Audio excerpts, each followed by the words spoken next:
Bismillahirrahmanirrahim. Assalamualaikum warahmatullahi wabarakatuh. Alhamdulillahirrabbilalamin. Allahumma sholli ala Muhammad wa ala alihi wa sahbihi ajmain. Amma ba'd. Puji syukur kehadirat Allah Subhanahu wa taala, pada hari ini kita bisa bertemu, bisa bersilaturahim dalam kuliah Sains Fisika Peradaban Islam yang insya Allah kita akan terus bertemu dalam satu semester ke depan. Untuk hari ini, karena ini adalah pertemuan pertama, pertemuan perdana, maka materi untuk hari ini adalah kita merefleksi terhadap sejarah sains fisika, khususnya dalam peradaban Islam. Ya, Bapak izin untuk menyampaikan PowerPoint.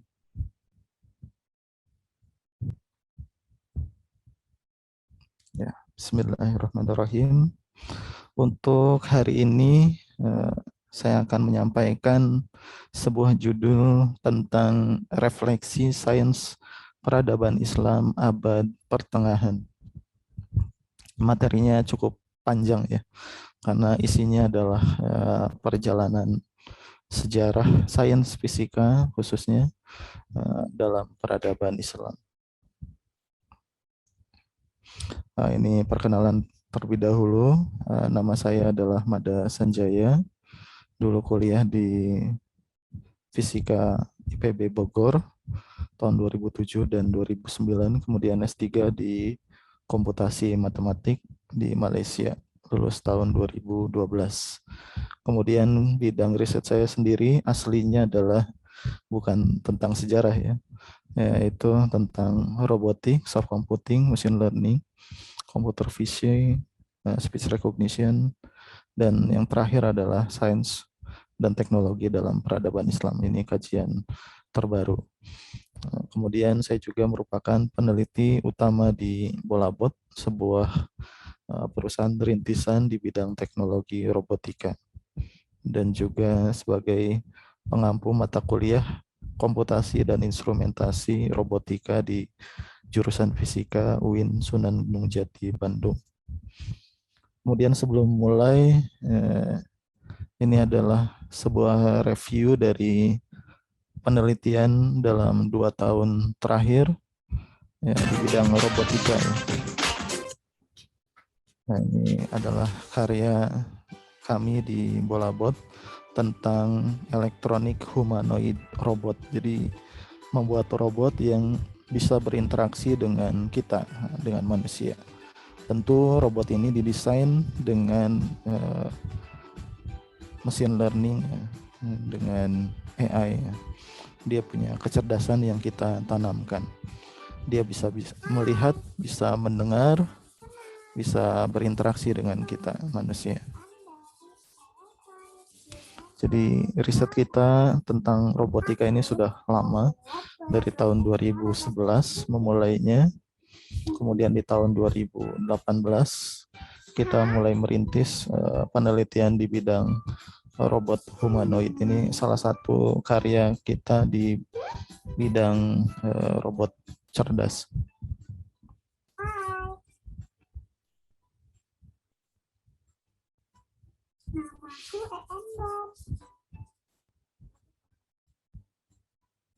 Ya, dia bisa berkomunikasi dengan kita dan memiliki banyak fitur. Ini salah satu fiturnya, dia bisa ditanamkan kemampuan untuk mengaji.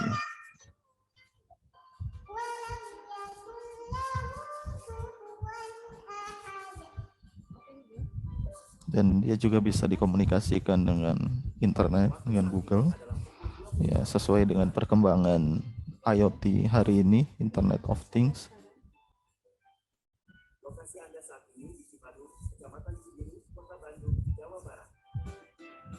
Nah, ini yang luar biasa dari robot ini adalah dia dilengkapi dengan kamera sebagai mata dari robot ini. Jadi meniru mata manusia.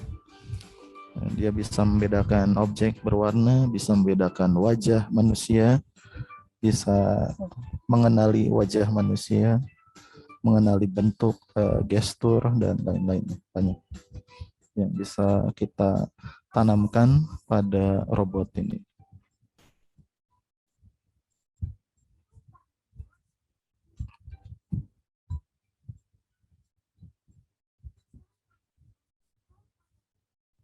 Anda baru menggunakan masker, silakan gunakan masker. Anda baru menggunakan masker, silakan gunakan masker. Anda telah menggunakan masker, terima kasih. Anda telah menggunakan masker, terima kasih.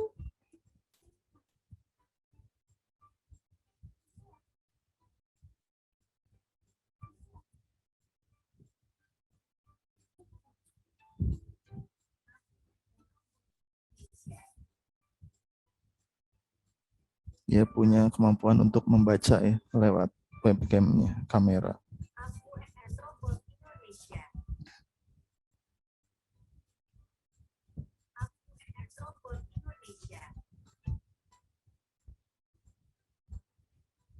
Dia juga bisa membaca tulisan Arabik.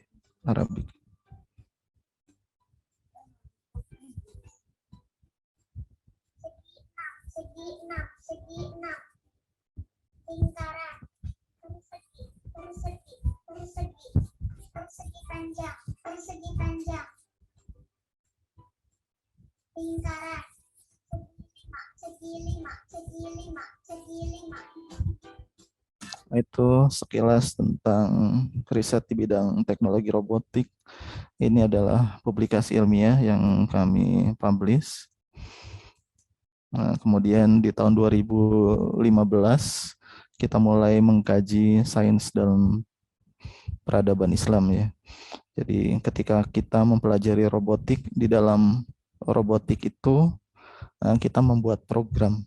Program itu istilahnya adalah algoritma. Dan ternyata algoritma sendiri itu diambil dari nama seorang ilmuwan Islam, yaitu Al-Khwarizmi.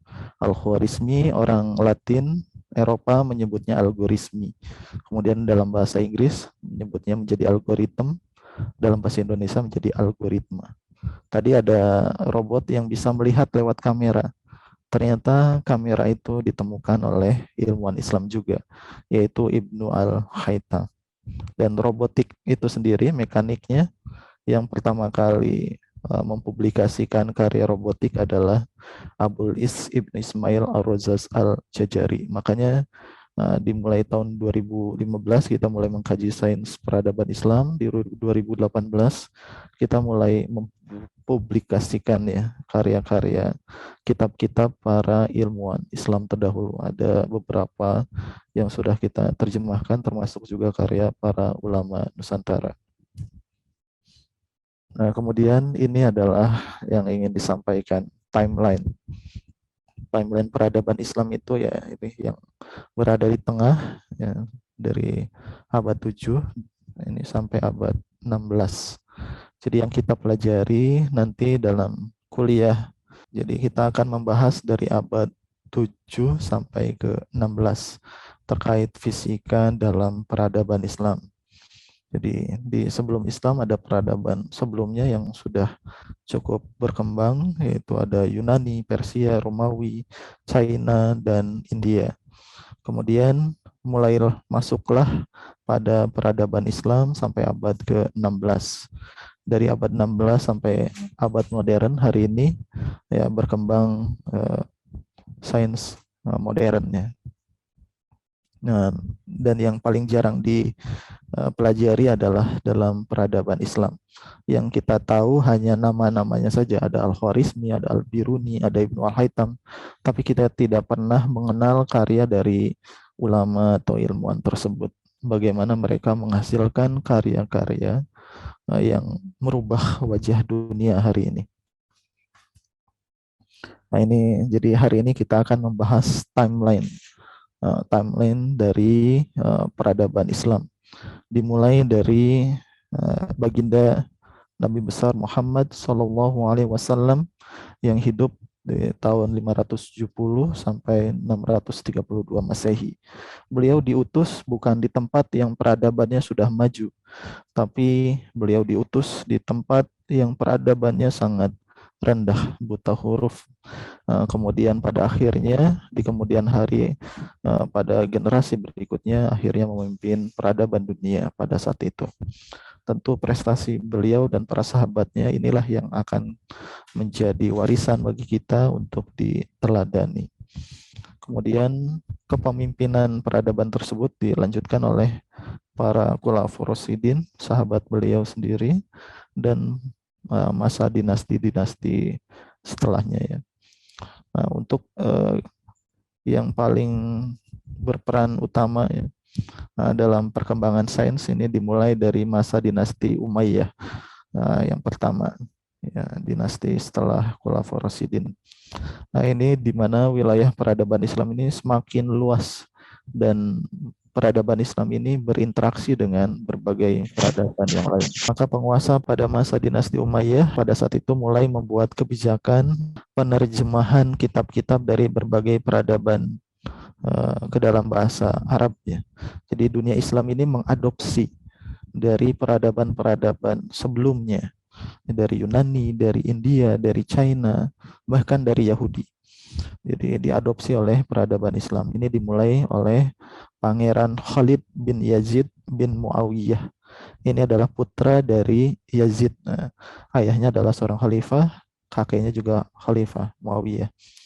Nah, tapi beliau bukan khalifah karena yang menjadi khalifah adalah saudaranya. Nah, tetapi beliau dipercaya oleh khalifah pada saat itu untuk membangun sebuah perpustakaan dan dimulailah peradaban Islam yang mencintai sains ya. Jadi mulai menerjemahkan karya-karya sains. Bahkan beliau sendiri adalah seorang ilmuwan di bidang kimia. Dan pusat peradaban Islam pada saat itu adalah berpusat di kota Damaskus, Suriah hari ini yang sekarang porak-poranda ya. Dulunya pernah menjadi pusat peradaban Islam. Nah, ini adalah karya beliau, Pangeran Khalid bin Yazid bin Muawiyah. Ini di bidang kimia. Kalau rekan-rekan lihat, ini adalah alat untuk distilasi.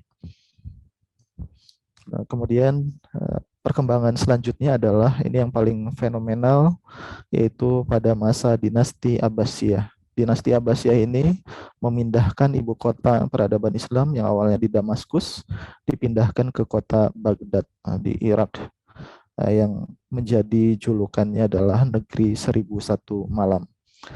Itu bukan dongeng ya, itu ada dalam sejarahnya dan menjadi kota metropolis pada masa tersebut.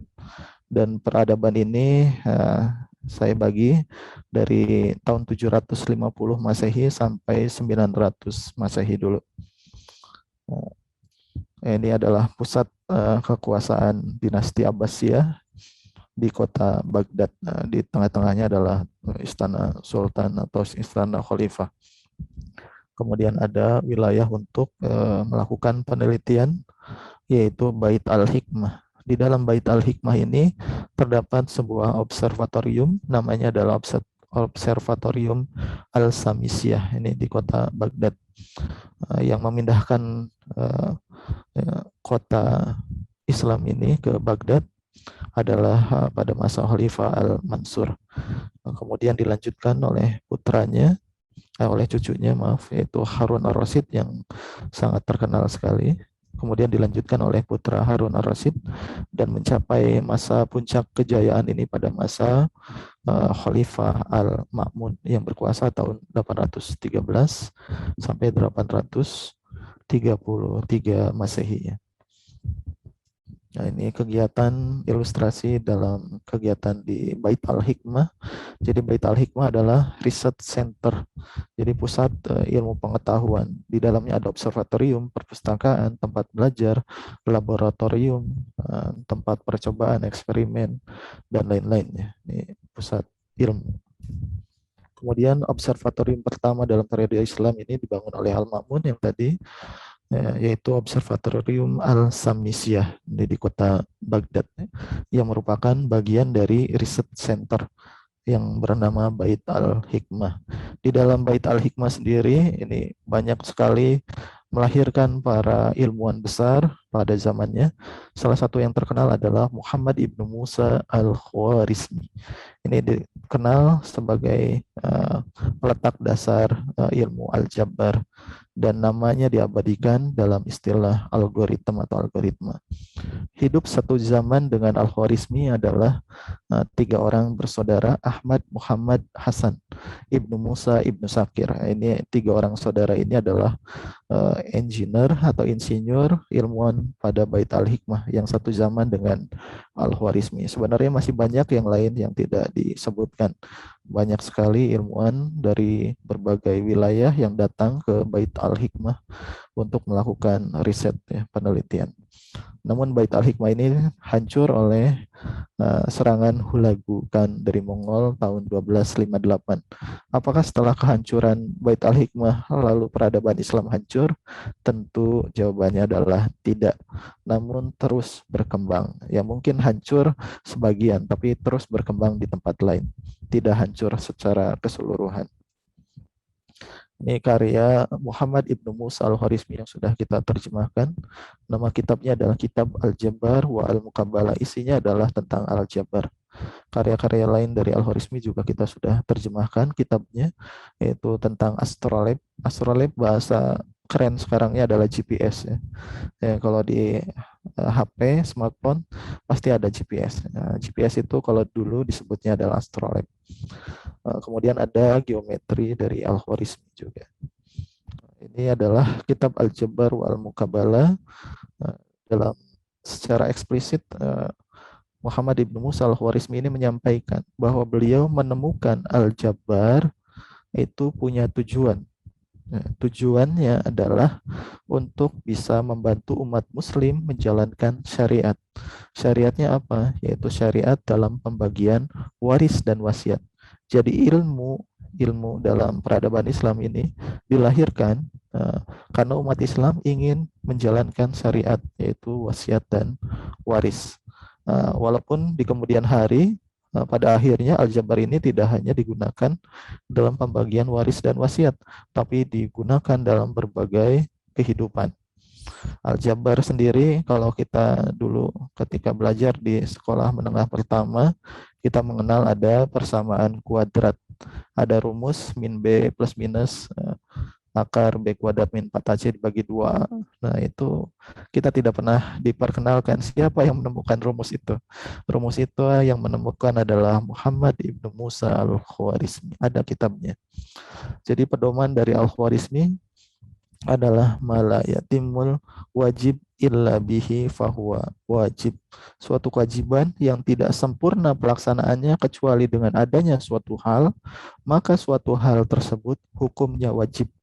Jadi ketika kita misalnya melaksanakan sholat itu membutuhkan arah kiblat, membutuhkan waktu-waktu, waktunya khusus, arahnya juga khusus.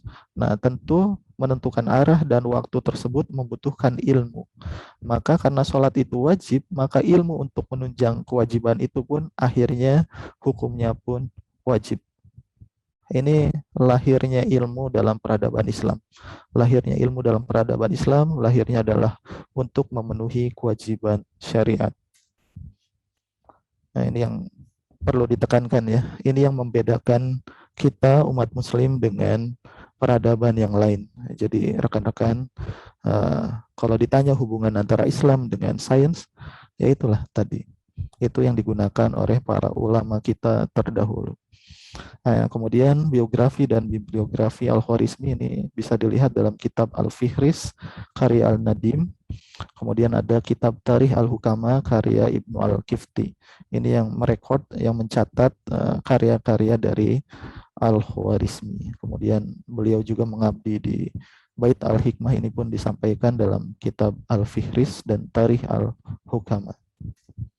Kemudian ini catatan manuskrip kitab-kitab yang ditulis oleh Muhammad Ibnu Musa Al-Khwarizmi.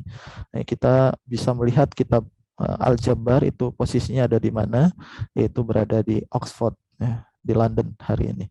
Dan kita sudah menerjemahkan kitab tersebut yang tadi di awal. Kemudian ada kitab Al-Hisab Al-Hin, ada kitab Al-Jam wa Tafriq bi Hisab Al-Hin.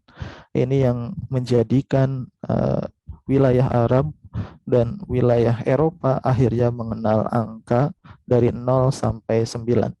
Yang menemukan angka 0 sampai 9 itu bukan Al-Khwarizmi, tapi yang memperkenalkan angka 0 sampai 9 itulah Al-Khwarizmi yang memperkenalkannya. Beliau yang menulis kitabnya.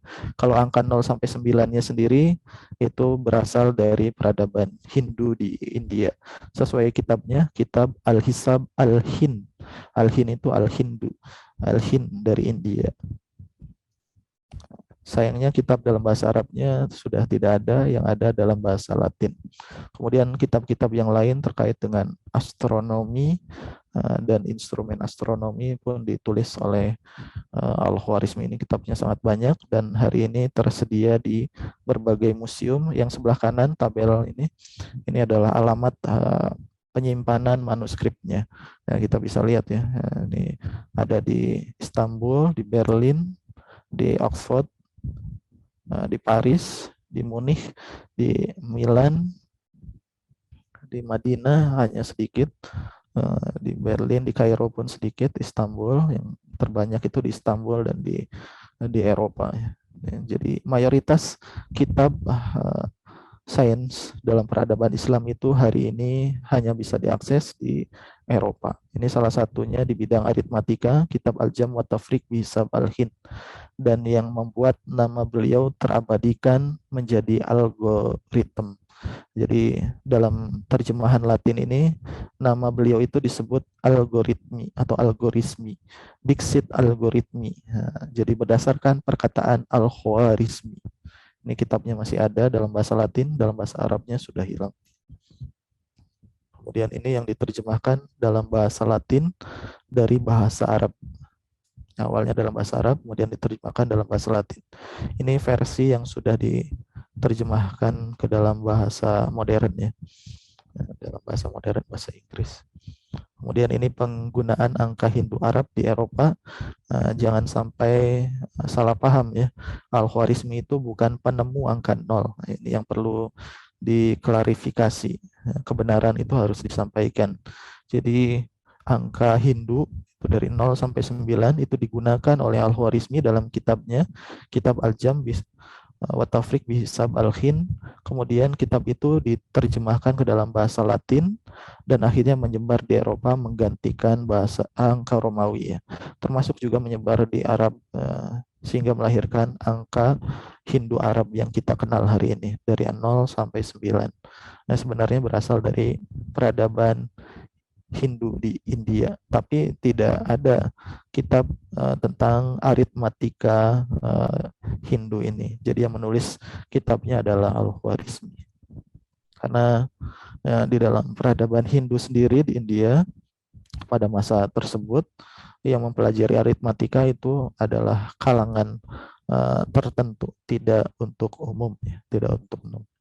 Kemudian Al-Khwarizmi menyusun kitab ini untuk masyarakat secara luas.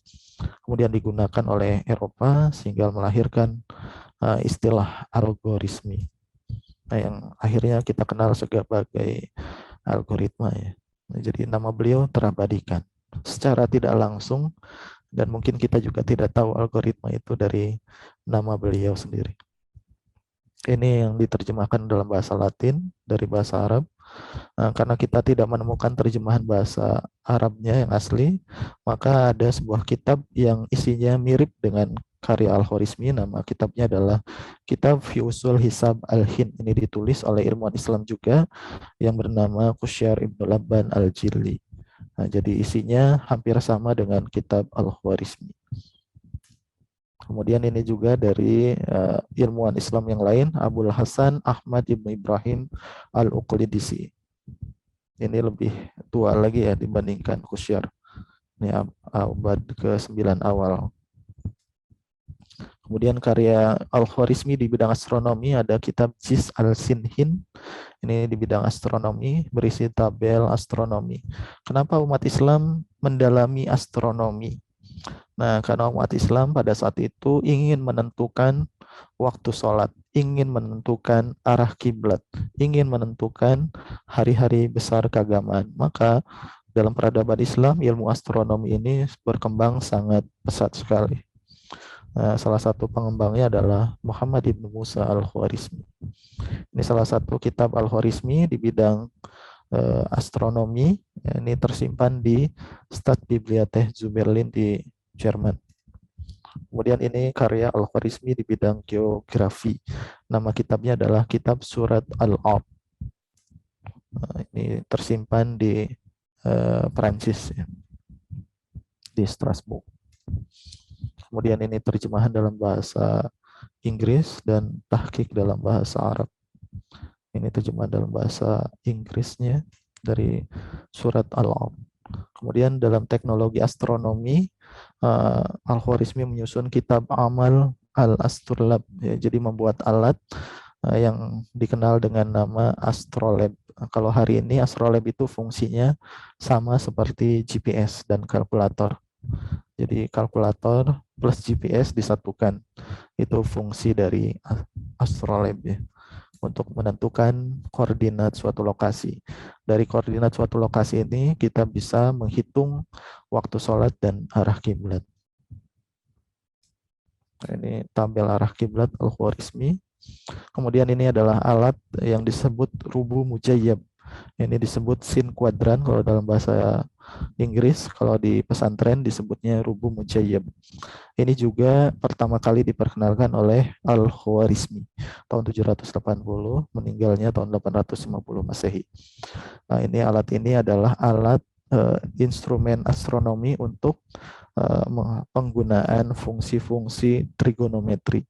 Jadi untuk sinus, kosinus, tangen, kotangen, sekan, kosekan ini bisa dihitung dengan menggunakan alat ini. Dan juga bisa digunakan secara praktis untuk menentukan koordinat suatu lokasi, menentukan arah kiblat, waktu sholat, dan lain-lainnya. Banyak sekali fungsi dari alat ini. Dan alat ini masih ada di berbagai pesantren, ya, yang mempelajari ilmu falak atau astronomi Islam. Ini fungsi rubu mujayyab sebagai kalkulator trigonometri. Kemudian ada risalah fi istikhraj dari al-Yahud. Nah, ini mempelajari kalender dari Yahudi. Jadi kaidah dari Muhammad ibnu Musa al-Khwarizmi, beliau tidak anti terhadap peradaban sebelumnya, termasuk ilmu dari Yahudi.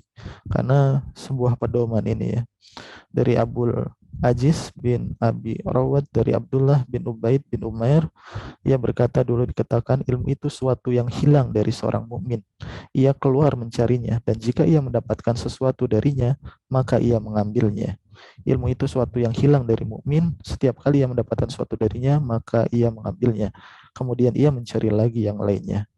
Nah, ini kaidah mencari ilmu. Dari manapun ilmu itu, ya, kita ambil, karena itu adalah hak kita. Kemudian kita manfaatkan ilmu itu untuk kepentingan umat manusia secara keseluruhan. Ini adalah kitab yang luar biasa, kitab Al-Jabbar wal Muqabbalah, tersimpan di Bodleian, Oxford University. Kita sudah membeli salinan kopinya dan sudah diterjemahkan, ya, dalam bahasa Indonesia. Ini adalah mukadimahnya. Beliau memuji Allah Ta'ala, bersalawat ke atas Nabi, dan di sini menunjukkan tujuan dari penyusunan Al-Jabar itu. Tujuannya adalah untuk pembagian waris dan wasiat, untuk gugatan hukum, perdagangan, dan berbagai urusan umat Islam, termasuk juga permasalahan geometri dan lain-lain, ya. Ini terdapat dalam mukadimahnya. Dan dalam mukadimah ini juga, kalau rekan-rekan search di Wikipedia nama dari Muhammad ibnu Musa al-Khwarizmi, maka ada kata-kata al-majusi. Maka dari mukaddimah itu, ini membantah bahwa beliau itu seorang majusi. Beliau itu adalah seorang muslim yang taat. dan menyusun kitabnya pun tujuannya adalah untuk beribadah kepada Allah Ta'ala.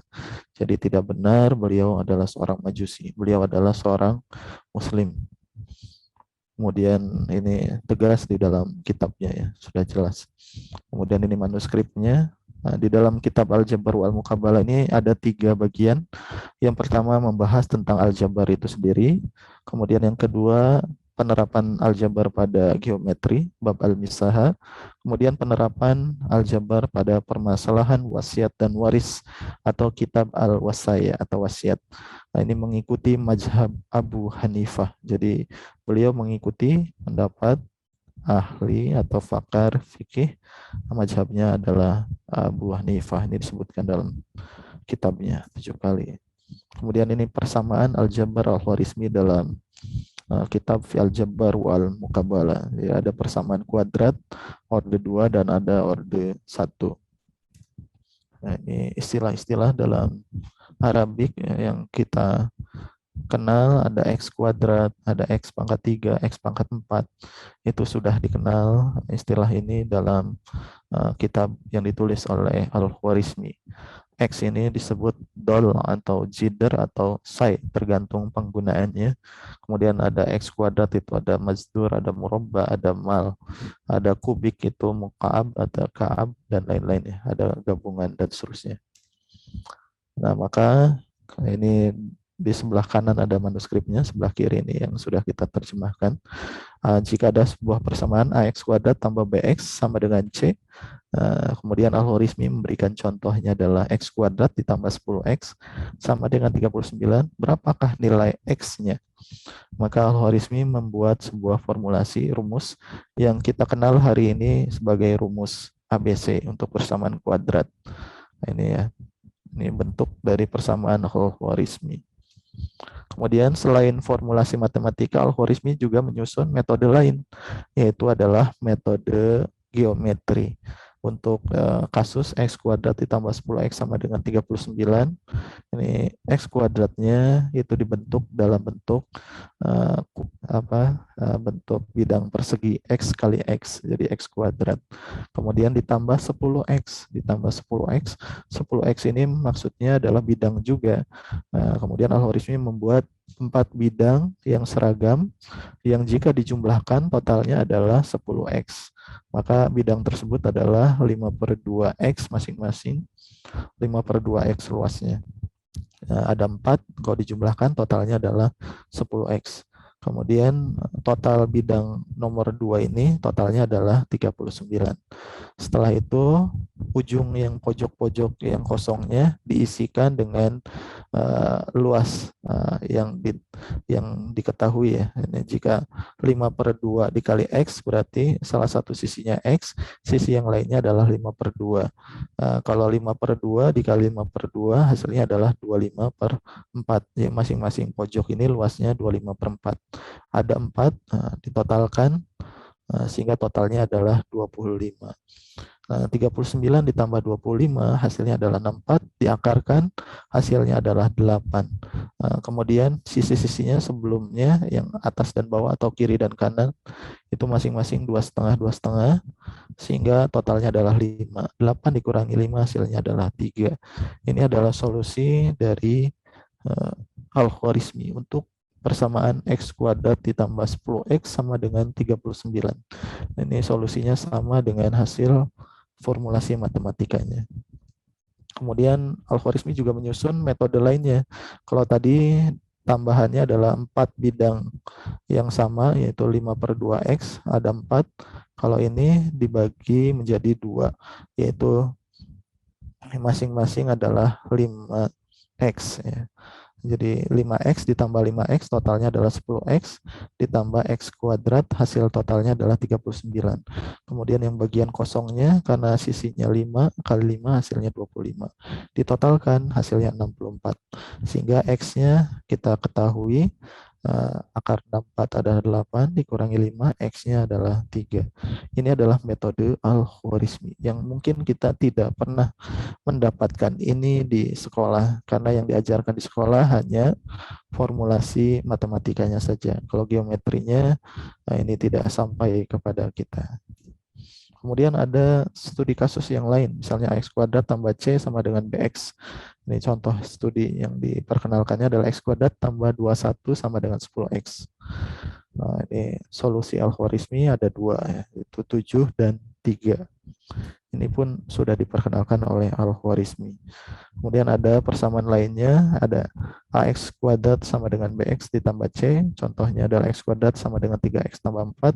Ini solusinya adalah 4. Ini pun diperkenalkan oleh algoritmi. Nah, untuk lebih detailnya nanti akan disampaikan di dalam kuliah yang berikutnya ya untuk perhitungan detailnya. Nah, jadi di sini hanya menyampaikan secara garis besar saja. Kemudian ada bab al-misaha, yaitu bab tentang geometri dalam kitab Al-Jabar wal Mukabara dari Al-Khwarizmi. Ini pun manuskripnya ada di Oxford di London. Isinya adalah tentang geometri dasar ya. Memperkenalkan nilai pi yang kita kenal ada 3,14 sekian-sekian. Nah, ini ada sampai 4 angka di belakang koma, ada sampai 6 angka, 5 angka di belakang koma. Nanti ilmuwan Islam berikutnya namanya adalah Jamshid Al-Qasi. Ini bisa menghitung nilai pi sampai 16 angka di belakang koma. Jadi luar biasa sekali ya. Al-Khwarizmi ini masih nilai pi-nya hanya 4 angka di belakang koma. Nanti di generasi berikutnya, ilmuwan Islam berikutnya ini bisa menghitung pi sampai 16 angka di belakang koma nilai pi-nya, pi untuk lingkarannya. Kemudian memperkenalkan tentang ada ini tentang lingkaran, luas juring, luas tembereng, volume, kemudian luas untuk segitiga, segi empat, ini tipe-tipe segi empat. Kemudian segitiga, ada siku-siku, sudut lancip, tumpul. Ini pun diperkenalkan oleh Al-Khwarizmi.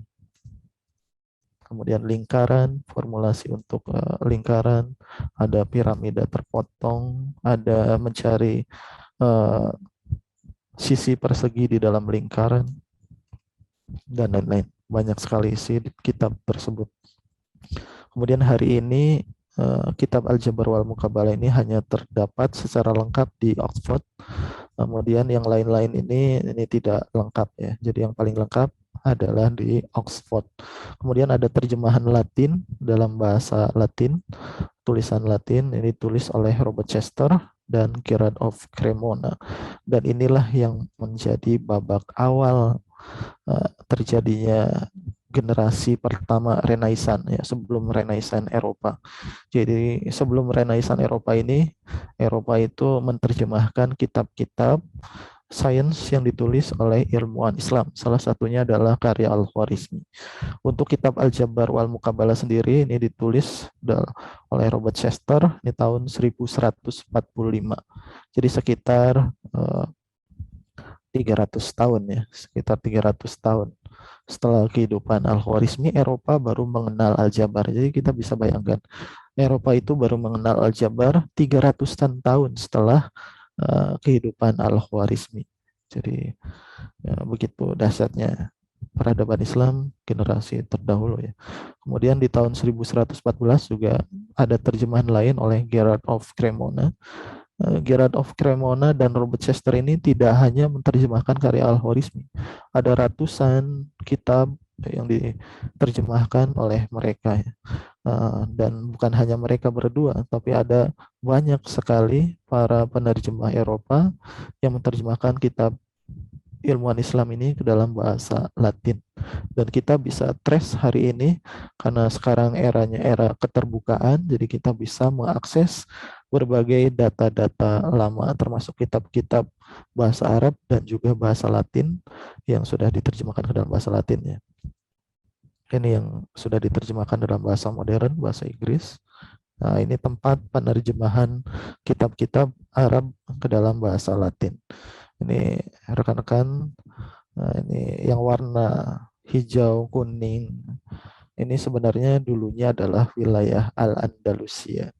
Jadi wilayah Andalusia di Spanyol sampai Portugal, Navarre, ini semuanya wilayah Andalusia. Kemudian Andalusia ini kemudian ditaklukkan kembali oleh tentara salib lewat kampanye Reconquista.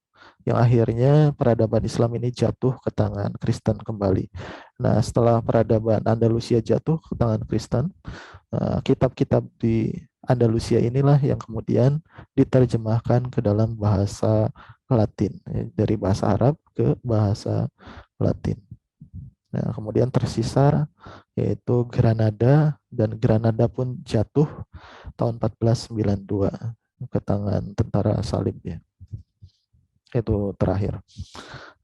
Ini terjemahan dalam bahasa Latin karya Al-Khwarizmi, kemudian diterjemahkan ke dalam bahasa Inggris pertama kali oleh Frederick Rosen tahun 1831, kemudian oleh Rosdi Rosid 2009. Umat Islam sendiri baru mengenal kembali Al-Khwarizmi ini tahun 1939. Jadi bisa bayangkan, umat Islam sendiri tidak mengenal Al-Khwarizmi. Karyanya baru ditahqiq tahun 1939 dalam oleh nama ilmuannya adalah Ali Mustafa Musrafa. Beliau mentahqiq yang sebelah kiri kitab Al-Khwarizmi ke dalam bahasa Arab. Jadi orang Arab sendiri sebelumnya ya tidak mengenal kembali karya Al-Khwarizmi. Baru tahun 1939 ini orang fisika bidang nuklir yang menerjemahkan kitab Al-Khwarizmi ke dalam bahasa Arab lagi, ditahqiq, ya, diperbaiki tulisannya. Nah, beliau adalah ahli nuklir dari Mesir. Kemudian tahun 2010 ini oleh Profesor Rosdi Rosid. Kemudian baru kita terjemahkan tahun 2018 dalam bahasa Indonesia. Kemudian ini versi tahqiqnya oleh Ibnu Ahmad Al-Kujai tahun 1211. Kemudian kita juga menerjemahkan karya-karya yang hidup sejaman dengan Al-Khwarizmi, ilmuwan Islam, itu Abdul Hamid Ibnu Tuq Al-Jili, ini abad ke-9. Kemudian ada murid dari Al-Khwarizmi, Abu Kamil Suja Ibnu Aslam, Ibnu Hamad Al-Hasib Al-Misr. Walaupun beliau tidak pernah hidup sejaman dengan Al-Khwarizmi, tidak pernah berjumpa, tapi karya dari Abu Kamil ini menggambarkan karya Al-Khwarizmi. Beliau banyak mengkaji karya Al-Khwarizmi kemudian mengembangkannya. Ini karya yang sudah kita terjemahkan di bidang geometri, kitab Al-Misaha wa Al-Handasa. Kemudian ada juga tentang pentagon dan dekagon, polinom di dalam lingkaran ataupun lingkaran di dalam poligon. Jadi menghitung sisi poligon ataupun menghitung diameter lingkaran yang berada dalam poligon atau sebaliknya. Ini judulnya adalah kitab Al-Mukhammas wa Al-Mu'assar. Kemudian insinyur teknik yang hidup satu zaman dengan Muhammad Ibnu Musa Al-Khwarizmi adalah Ahmad, Muhammad, dan Hasan. Tiga orang bersaudara yang hidup pada zaman yang satu zaman dengan Muhammad Ibnu Musa Al-Khwarizmi, mengabdi pada Khalifah Al-Ma'mun dinasti Abbasiyah. Ini menyusun kitab, nama kitabnya adalah kitab Al-Khiyal.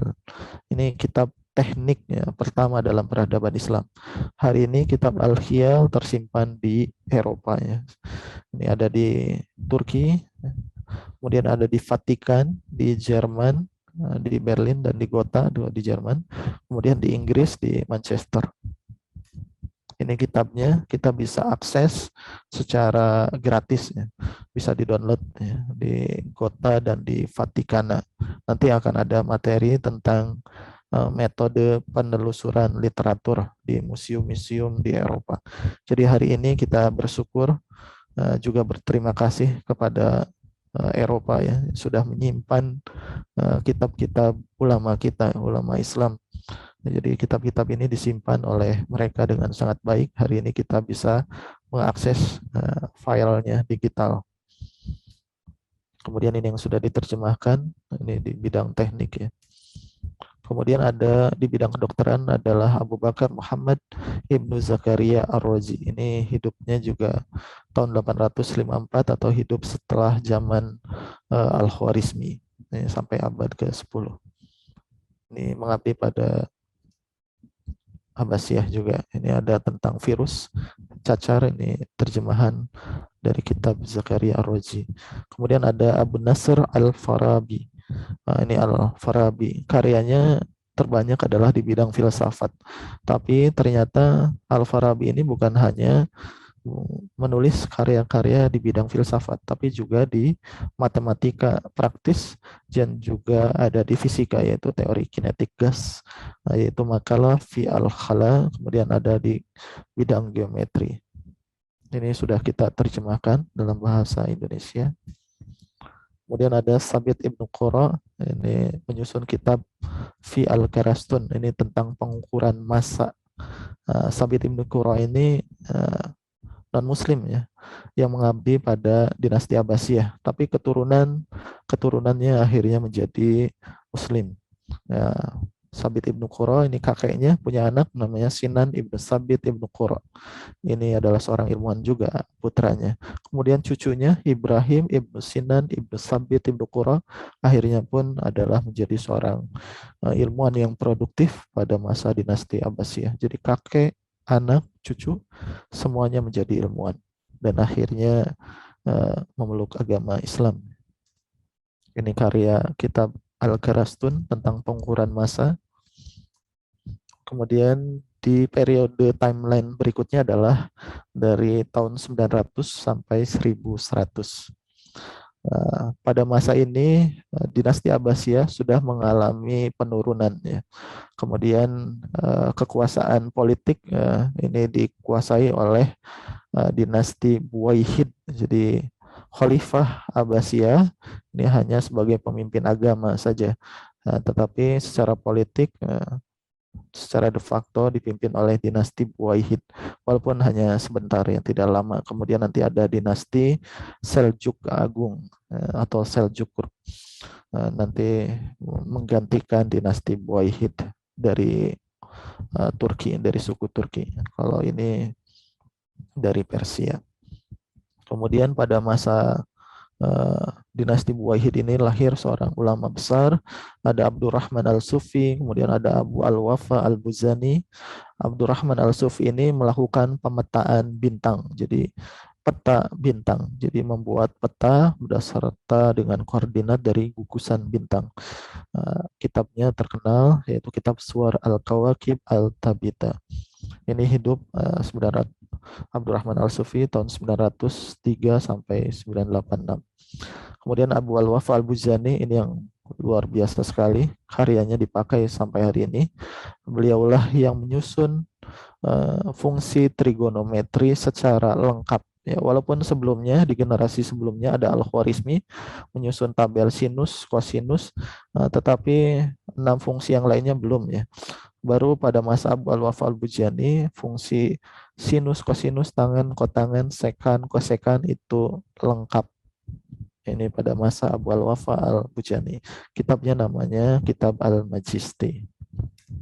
Ini karya dari Abdurrahman Al-Sufi, peta bintang. Kemudian motivasi dari Abu Al-Wafa Al-Buzani menyusun trigonometri. Kalau tadi Al-Khwarizmi menyusun aljabar itu untuk menyelesaikan permasalahan wasiat dan waris, maka Abu Al-Wafa Al-Buzani mempunyai motivasi besar menyusun trigonometri yang kita kenal hari ini sebagai trigonometri. Tujuannya adalah untuk menentukan arah kiblat secara akurat. Jadi beliau menemukan konsep trigonometri bidang datar, trigonometri bidang bola. Jadi untuk menentukan arah kiblat menggunakan trigonometri bidang bola. Nah, ini motivasi riset untuk menentukan waktu sholat dan juga arah kiblat. Kemudian di penelitian kami pun ini salah satu karya di tahun 2019 kita menyusun alat ukur arah kiblat, namanya adalah kibot, ini untuk menentukan arah kiblat dan waktu sholat. Jadi algoritmanya alat ini dibuat. Ini di dalamnya ada GPS dan juga kompas digital. GPS untuk menentukan koordinat lokasi, kompasnya untuk menentukan arah utara. Kemudian nanti ada kalibrasi karena ada koreksi terhadap utara, magnet terhadap utara sejati. Nah, di dalam alat tersebut kita masukkan algoritma arah kiblat yang ditemukan oleh para ilmuwan Islam. Salah satunya adalah Abu Al-Wafa Al-Bujani, Abu Raihan Al-Biruni, dan juga Ibnu Al-Haytham. Jadi kita masukkan matematikanya ke dalam program di microcontroller. Jadi itu karya dari Al-Khwarizmi yang kita abadikan ya dalam alat yang kita buat. Kemudian kita menerjemahkan juga kitab trigonometri dari Abu Al-Wafa. Nama kitabnya adalah Kitab Al-Majisti. Ini beliau hidup 939, wafat tahun 998. Karyanya beliau ini sangat banyak sekali, khususnya di bidang matematika dan astronomi. Fokusnya pada matematika dan astronomi. Ya, tadi motivasinya adalah untuk beribadah kepada Allah Ta'ala. Jadi menemukan trigonometri yang kita gunakan dalam berbagai bidang hari ini, dulunya ditemukan tujuannya adalah untuk beribadah kepada Allah Ta'ala. Ini karya-karya Abu Al-Wafa Al-Bujani, ini birthday-nya jadi logo Google ya, tahun 2015. Ini karya di bidang geometrinya. Hari ini kita bisa mendownload kitab ini di Istanbul, open access, ini bisa di-download. Kemudian di bidang aritmatika dia tersimpan di Leiden di Belanda, kita juga bisa download. Kemudian ini yang sudah diterjemahkan dalam bahasa Inggris oleh Jacques Sessiano. Kemudian di bidang trigonometri yang sudah kita terjemahkan, ini referensi aslinya, kitabnya tersimpan di Bibliothèque Nationale de France di Paris, Prancis. Kita sudah terjemahkan. Kemudian ini adalah fungsi trigonometri Abu Al-Wafa Al-Bujani. Jadi kita kenal ada sinus itu Jaib Al-Mustawi, ada tangan Jil Al-Makus, ada kotangan Jil Al-Mustawi, ada sekan Kuter Zil Al-Makus, ada kosekan Kuter Zil Al-Mustawi, ada kosinus Jaib At-Tamam. Ini istilah dalam Arabiknya. Kemudian istilah geometri, fungsi trigonometri.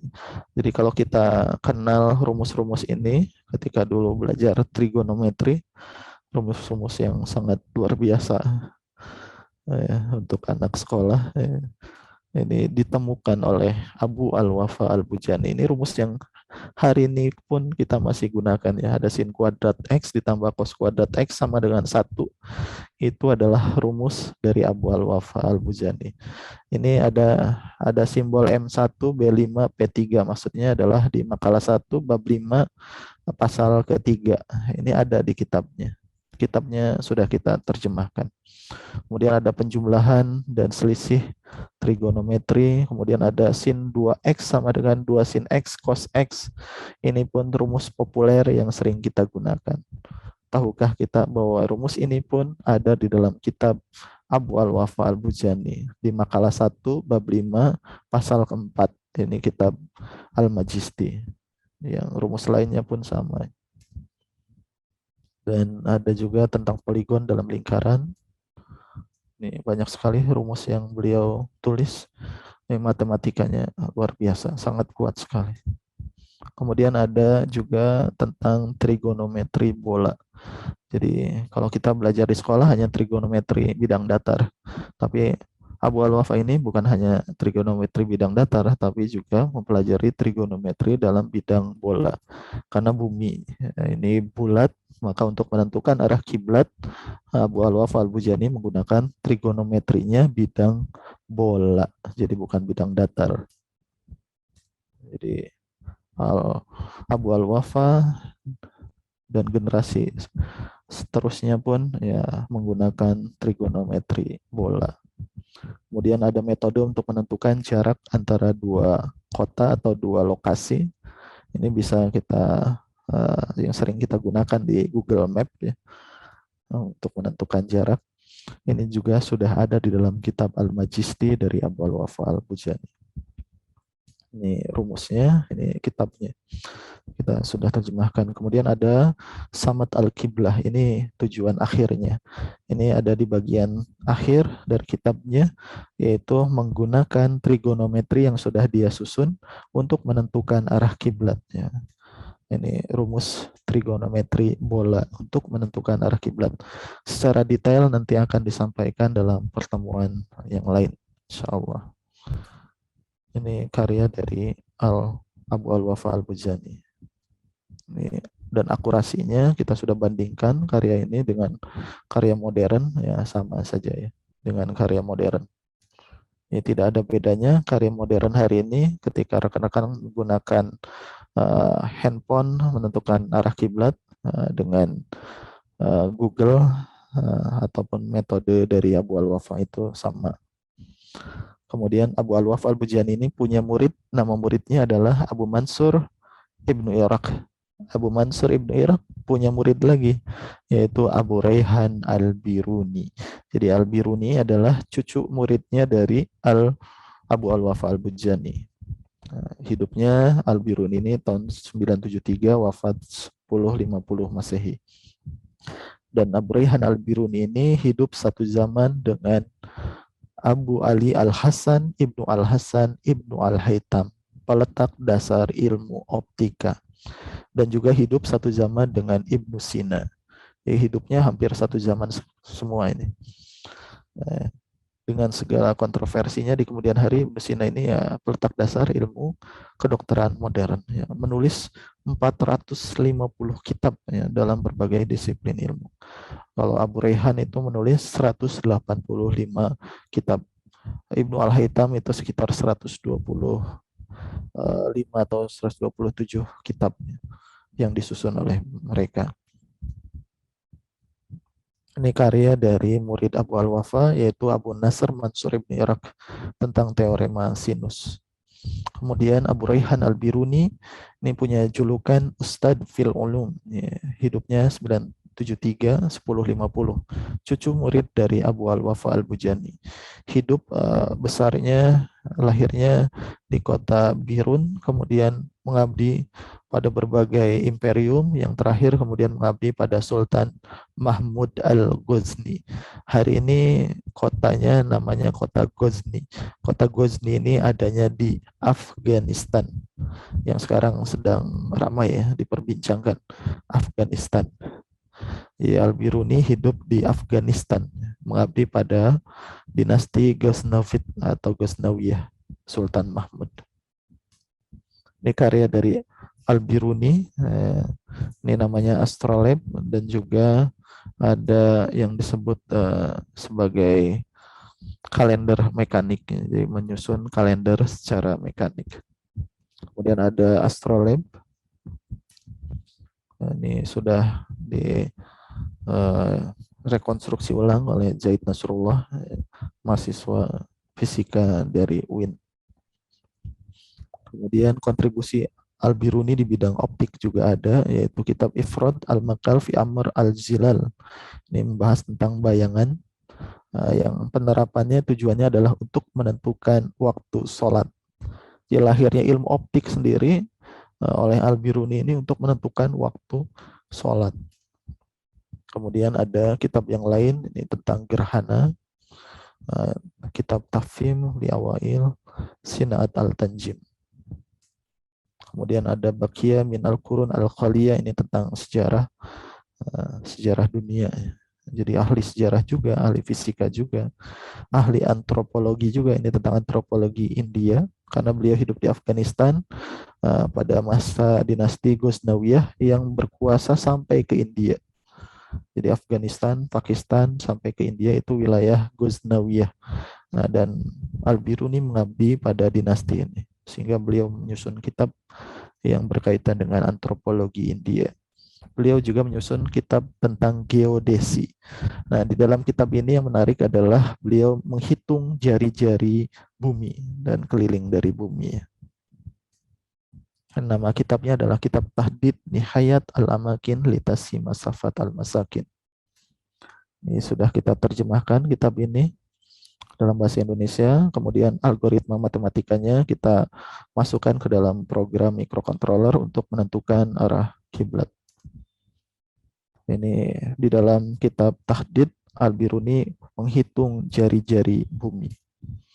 Ini metode beliau menghitung jari-jari bumi, dan hasilnya adalah dekat dengan nilai perhitungan modern. Kemudian menghitung jarak antara dua kota, yaitu kota Mekah dan kota Baghdad, hasilnya pun dekat dengan perhitungan modern. Ini ada perbandingan perhitungan Al-Biruni dan metode modern.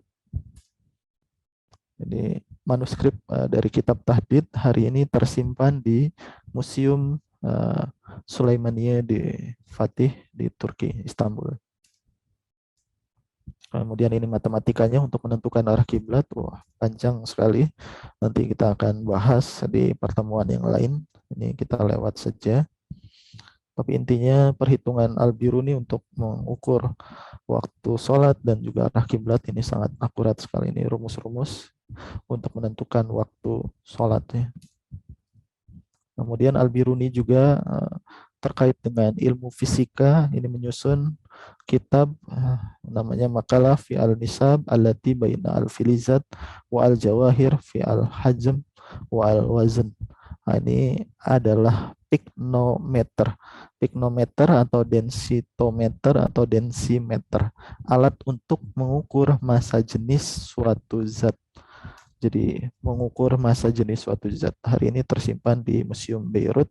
Kita sudah terjemahkan kitab ini ke dalam bahasa Indonesia. Ini densimeter Al-Biruni juga menjadi rujukan dari ilmuwan setelahnya, yaitu Al-Khazini dan Al-Kasi. Jadi menyusun kitab yang merujuk kepada karya dari Al-Biruni. Ini adalah gambaran ilustrasi alatnya, alat instrumennya. Ada sebuah tabung yang berisi air, kemudian dimasukkan benda logam ke dalamnya, kemudian nanti akan ada air yang tumpah, kemudian disimpan dalam sebuah wadah. Nah, konsep inilah yang dulu kita kenalnya sebagai konsep Archimedes. Ya. Jadi dulu kita mengenal konsep Archimedes, jika ada sebuah benda tenggelam separuh atau seluruhnya dalam air, maka akan muncul gaya ke atas, ya, yang nilainya sebanding dengan berat air yang dipindahkan. Tahukah rekan-rekan bahwa metode untuk menentukan massa jenis tersebut ini ditemukan oleh Al-Biruni, jadi bukan oleh Archimedes, karena kitab Archimedes sendiri, apalagi tentang pernyataan Eureka-nya itu adalah legenda. Tidak ada bukti ilmiahnya, tidak ada kitabnya yang menyatakan tentang metode pengukuran massa jenis sebuah benda ketika tenggelam. Ini yang disebutkan oleh Archimedes, tapi hanya berupa legenda. Tapi Al-Biruni ini melakukan perhitungan, melakukan eksperimen, melakukan metode ilmiah untuk percobaan tentang fluida, ya, tentang fluida dalam pengukuran massa jenisnya.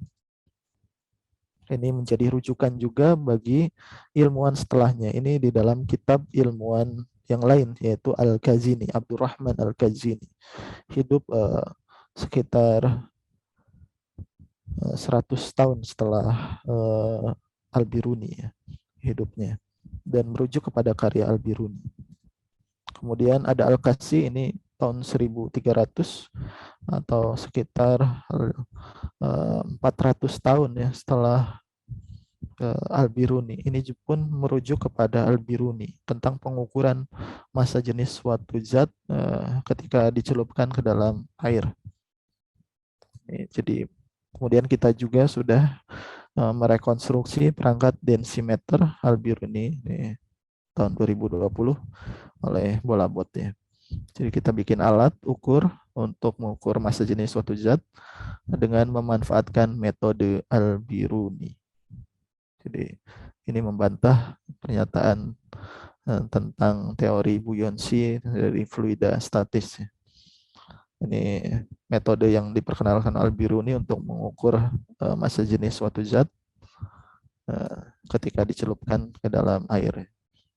Kemudian ada bidang optika. Ini pun hidupnya satu zaman dengan Al-Biruni, yaitu Al-Hasan Ibnu Al-Haytham. Hidup tahun 965, wafat tahun 1040. Hidupnya lahir di kota Basrah di Irak, kemudian mengabdi pada dinasti Fatimiyah di Mesir. Ini di Kairo, di Sungai Nil. Nah, pada awalnya beliau ini ingin membuktikan bahwa mata manusia bisa melihat itu karena adanya cahaya yang masuk ke dalam mata. Orang dahulu sebelum Ibnu Al-Haytham memandang bahwa manusia bisa melihat itu karena mata kita memancarkan cahaya. Tapi itu dibantah oleh Ibnu Al-Haytham. Tapi Ibnu Al-Haytham belum membuktikannya secara eksperimen. Hanya berteori saja waktu itu. Jadi belum membuktikan secara eksperimen tentang bagaimana mata manusia bisa melihat. Apakah karena ada cahaya yang masuk dari luar, dari pantulan objek benda ke mata, atau dari mata yang memancarkan cahaya. Maka ketika beliau mengabdi pada dinasti Fatimiyah, diberi tugaslah oleh Al-Hakim bi Amrullah pada saat itu, seorang penguasa Fatimiyah, untuk membendung Sungai Nil. Tetapi Ibnu Al-Haytham ini mengalami kegagalan karena sulit untuk membendung sungai. Ini mustahil bagi beliau waktu itu. Akhirnya beliau dijatuhi hukuman oleh penguasa di Mesir, yaitu Al-Hakim bi Amrullah. Kemudian dipenjara di tempat yang gelap gulita.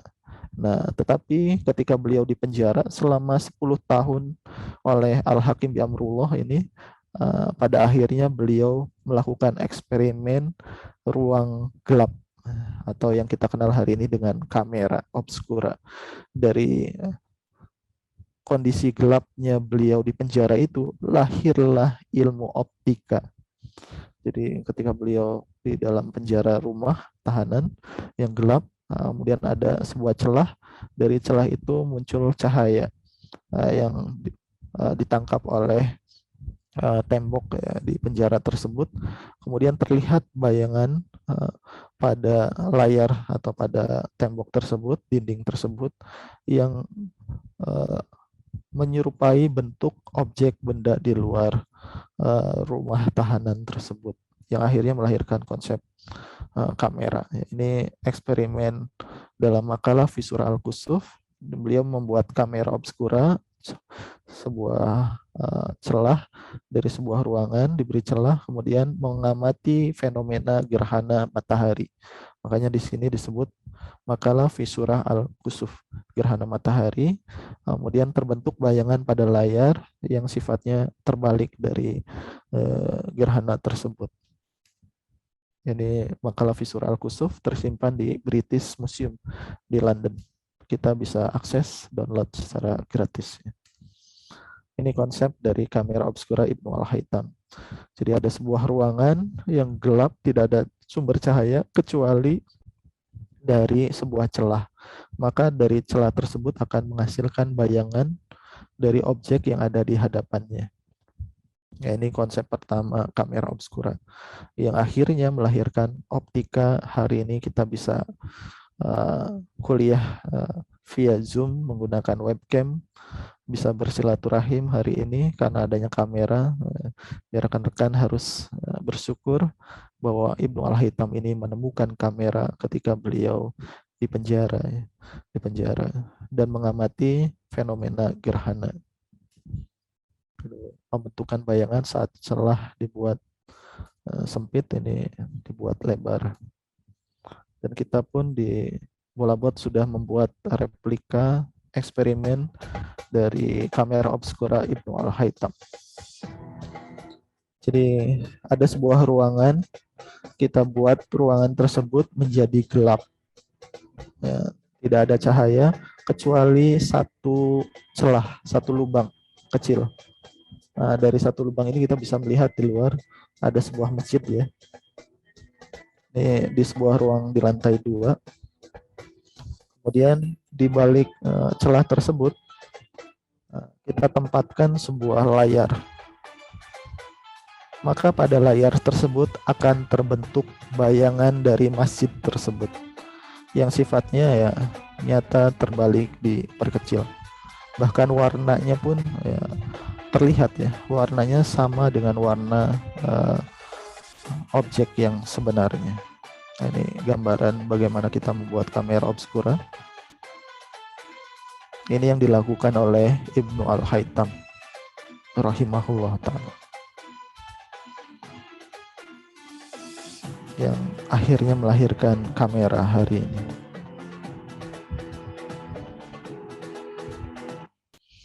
Kemudian skala kecilnya kita bisa lakukan eksperimen sederhana. Ini di praktikum.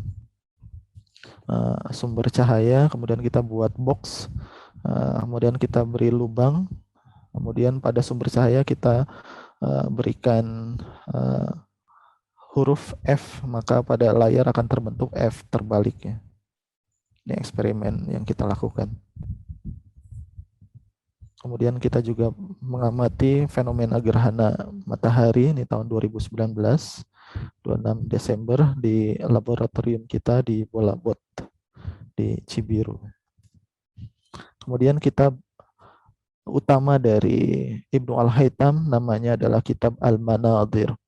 Kitab Al-Manadir ini kemudian diterjemahkan oleh Frederick Resner tahun 1572.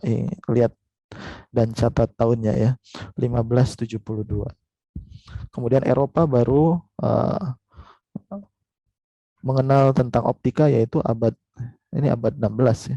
Abad 16 dan 17 Eropa baru berkembang teori tentang optika. Kemudian nanti ada teori optika yang disampaikan oleh Sir Isaac Newton. Ya, Newton pun menulis kitab optika, tapi tahunnya ya jauh sekali dibandingkan dengan tahun disusun kitab optika oleh Ibnu Al-Haytham. Orang Barat mengenal Ibnu Al-Haytham ini dengan nama Al-Hazin. Al-Hazin itu diambil dari nama depan beliau, yaitu Al-Hasan. Namanya aslinya ada Al-Hasan Ibnu Al-Haytham. Al-Hasan Ibnu Al-Haytham, orang Barat menyebutnya Al-Hazin dari Al-Hasan. Ini terjemahan kitab Al-Manazir tahun 89 oleh A.I. Sabra, Abdul Hamid Sabra, ilmuwan dari Mesir yang bekerja di Harvard University di Amerika.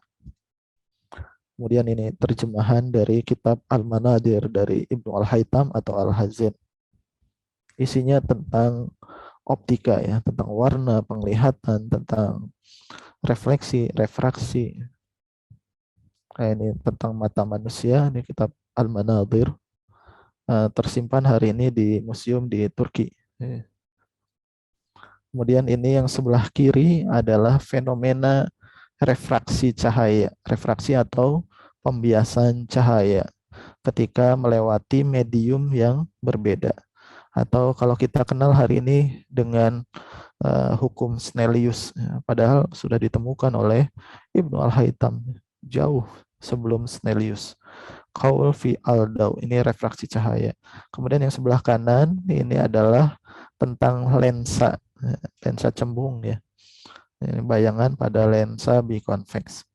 Ini dalam makalah fi al-qura al-mutaharrika. Kemudian ada makalah daw al-qamar, ini bayangan cahaya bulan. Jadi Ibnu Al-Haytham sudah mengetahui bahwa bulan itu tidak bercahaya dengan sendirinya, tapi merupakan pantulan dari cahaya matahari. Kemudian ada tentang pemantulan atau refleksi cahaya. Ada refleksi cermin cekung, ada refleksi cermin parabola. Ini makalah fi al-maraya al-mukhrika, bi al-dawair, dan ada bi al-qutu. Ini sudah kita terjemahkan. Kemudian ada tentang makalah fi al-halah wa qaus quzah. Ini tentang dispersi. Kemudian ada makalah fi kaifiyat al-azlal. Ini tentang bayangan pada cermin datar yang sifatnya maya, maya tegak. Kemudian ini yang sudah kita terjemahkan, ada 5 kitab yang sudah kita terjemahkan dalam bahasa Indonesia.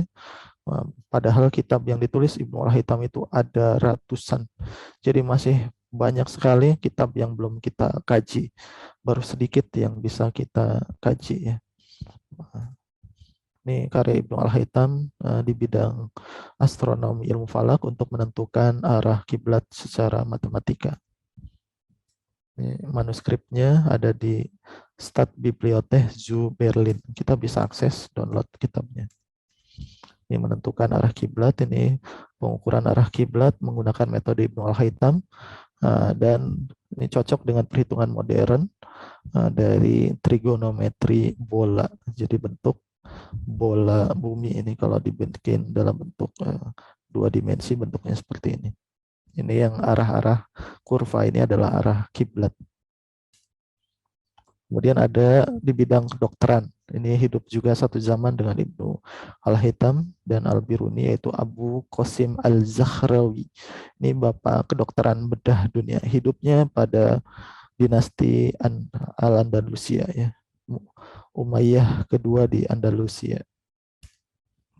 Manuskripnya ini tersimpan di Paris, di Perancis.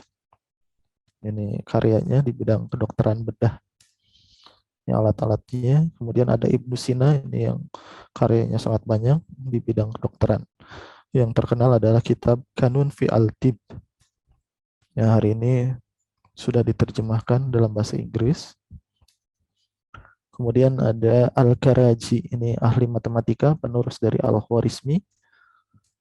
Ini hidup satu zaman. Kemudian dinasti Buwayhid ini ditumbangkan oleh dinasti Seljuk.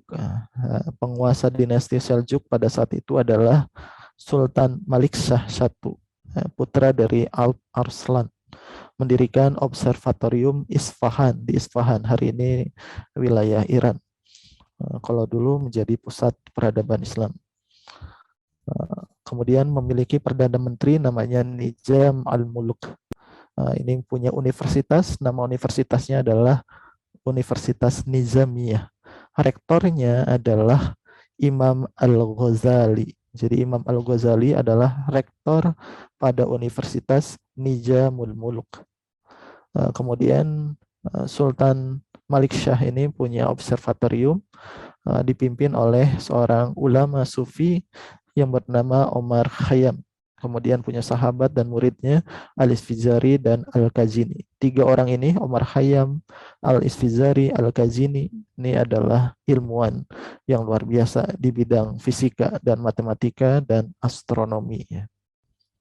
Karyanya banyak sekali. Ini karya Omar Khayyam. Kalau Al-Khwarizmi hanya mencapai Aljabar orde 2, maka Omar Khayyam ini sampai orde 3 atau orde kubik. Ini karya Omar Khayyam yang sudah kita terjemahkan tentang pengukuran massa, kemudian pengukuran alloy, ya, pengukuran massa komposisi dari bahan campuran logam. Kemudian ada statika Al-Isfizari, ini tentang membuat neraca. Neracanya luar biasa, sangat akurat di masa itu. Ini pengukuran massa benda, ini dalam kitab Mizan Al-Hikmah, yaitu dari Al-Kazini, murid dari Omar Khayyam dan sahabat dari Abu Hatim Muzaffar Al-Isfizari. Kitab Mizan Al-Hikmah hari ini tersimpan di Pennsylvania di Amerika dan di Rusia National Library di Saint Petersburg. Nah, ini kitabnya kita bisa download secara gratis ya, tentang pengukuran massa suatu benda ya secara akurat, massa dan massa jenis. Ini tentang neraca ya. Kalau kita sekarang kenalnya hanya neraca Ohaus, neraca analog ya, dan neraca digital. Dari dulu sudah ada neraca dan pengukurannya sangat akurat sekali. Ini rekonstruksi. Kita pun ini menentukan komposisi logam penyusun alloy atau campuran oleh Omar Khayyam. Ini kitabnya sudah kita terjemahkan. Kemudian ada seorang ahli matematika dari Maghrib, yaitu Al-Samawal. Ini seorang Yahudi yang kemudian masuk Islam. Kemudian banyak menulis karya di bidang matematika. Salah satunya adalah koefisien binomial yang kita kenal hari ini dengan binomial Newton. Padahal Al-Samawal yang lebih awal. Kemudian ada Al-Jabar yang ditulis dalam bentuk prosa, dalam bentuk syair, karena orang Arab dulu itu suka bersyair. Maka ilmu matematika pun dibuat syairnya. Ini oleh Al-Yasamin, ini dari Afrika. Kemudian di bidang teknik ada Ridwan Al-Saati, ini membuat jam mekanik dalam kitab Ilm Al-Sad wa Al-Amal Biha. Ini manuskripnya di Turki, menyusun sebuah jam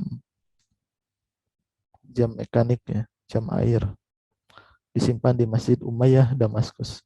Kemudian di Andalusia ada Ibnu Khalaf Al-Muradi, ini abad 11 Andalusia. Kitabnya disimpan di Bibliotheca Medicae Laurentia, Florence, Italia. Isinya tentang mekanik. Ini tentang mekanik ya, ada multiprosesor lift. Kita sudah terjemahkan juga. Kemudian ini adalah bapak robotika dunia, yaitu Abul Is Ibnu Ismail Ar-Razaz Al-Jajari. Jadi peradaban Islam itu sudah mengenal robotika lewat Al-Jajari. Hidup tahun 1136, wafat 1206. Hidupnya di dinasti Artukid, hari ini di wilayah Turki. Dinasti Artukid mengabdi.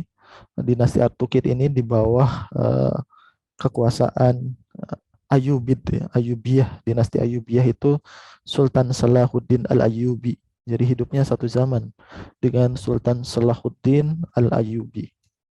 Ini Sultan Salahuddin Al-Ayyubi di dalam kitab Al-Hiyal karya dari Al-Jajari. Ini dibuat dalam bentuk robot. Ada robotnya. Ini kitabnya, kitab robotika. Nama kitabnya adalah Kitab Al-Jami Bainal Ilmi wal Amal An-Nafi fi Sinaat Al-Hiyal, atau kita singkat Kitab Al-Hiyal Al-Jajari, atau kitab bidang teknik robotika. Ini hari ini kitab ini tersimpan di berbagai museum yang ditanda merah, itu bisa kita akses secara gratis. Ini di Eropa semua mayoritasnya. Kemudian ini yang versi terjemah dalam bahasa Inggris tahun 1973. Kemudian sebelah kanan ini tahun 1979 ditahqiq dalam bahasa Arab. Ini karya dari Al-Jajari. Ada 10 tipe jam, ada 10 tipe robot penuang air, ada 10 tipe robot otomatisasi wudhu dan pengukuran darah. Kemudian ada air mancur dan alat musik otomatis. Kemudian ada mesin pompa otomatis dan lain-lain. Ini karya Al-Jajari berupa robot humanoid untuk menunjukkan waktu, jam. Ini di Bolabot kita sudah membuat rekonstruksinya. Ini simulasi di Turki. Kemudian kita pun sudah membuat rekonstruksinya. Ini jam air. Ini jam ini bisa menunjukkan waktu tertentu ya. Ini tenaganya tenaga air. Kemudian ini perhitungan matematisnya, nanti akan lebih jelas di masa kuliah. Selain menunjukkan waktu, Al-Jajari juga membuat jam itu punya fungsi yang khusus, yaitu untuk menentukan waktu sholat. Jadi ada alarm untuk penanda waktu sholatnya. Ini jam kastil akan berbunyi robot-robot ini ketika waktu sholat, untuk menunjukkan waktu sholat. Ini alat di dalamnya. Prinsip kerjanya adalah menggunakan ya tenaga air hidrolik. Kemudian ada robotnya. Robotnya ini digerakkan oleh camshaft namanya. Ini pengatur. Ini sistem camshaft yang dibuat oleh Al-Jajari. Jadi membuat robot yang bisa bermain musik. Ini robot yang dibuat pertama kali oleh Al-Jajari. Kemudian ada jam gajah, ini jam bentuknya seperti gajah. Di dalamnya isinya adalah fluida ya, bukan gajah beneran, tapi jam di dalamnya isinya fluida menggunakan tenaga air. Kemudian ada jam candle atau lilin, ini tenaganya berarti dari lilin. Untuk malam hari, kalau di siang hari menggunakan air, kalau malam hari menggunakan lilin. Dan ini robotnya. Kita pun terinspirasi dari ini untuk membuat berbagai jenis robot. Kita akan coba kembali ini tentang robot arm. Ini pun terinspirasi dari karya Al-Jajari. Kemudian ini robot humanoid, jadi yang bisa memberikan tamu hidangan makan dan juga bisa mengipas-ngipas ya. Ini robot yang bisa memberikan air. Ini robot humanoid juga. Ini pun sama, ini semuanya robot humanoid. Ini robot pelayan yang bisa menuangkan air. Nah ini yang luar biasa, robot ini bentuknya humanoid, fungsinya adalah sebagai wudhu otomatis. Jadi membuat alat wudhu otomatis untuk Sultan pada saat itu, karena Sultan hanya mau dilayani oleh robot, tidak mau oleh manusia. Kemudian meminta Al-Jazari untuk membuat robot yang bisa melayani Sultan pada saat itu. Hanya dibuatlah robot ini, robot untuk menuangkan air wudhu dan memberikan lap dan juga kaca untuk Sultan. Jadi mekanismenya mekanisme fluida. Ini robot untuk bercuci tangan dan berwudhu ya, memberikan sabun dan lap secara otomatis. Ini juga sama ya, ini robot humanoid penuang air wudhu. Semua robotnya dinamik ya, dia bisa bergerak. Nah, ini kemudian yang luar biasa adalah karyanya untuk mesin pompa air ya, karena pada saat itu pompa air ini sangat diperlukan untuk pengairan atau irigasi pertanian. Ini desain pompa yang sudah kita rekonstruksi. Ini yang hasil rekonstruksi dari rekonstruksi pompa air karya dari Al-Jazari. Jadi Al-Jazari menyusun 5 jenis pompa air. Ini gambarannya dari manuskrip, kemudian kita ubah menjadi desain 3D-nya. Ini dibuat oleh alumni fisika Dia Anggreni.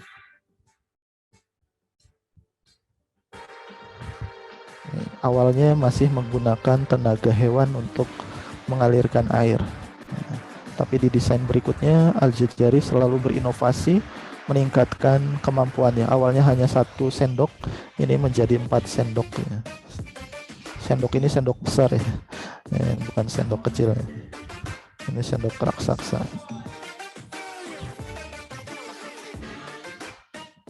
Ini masih tenaganya masih tenaga hewan.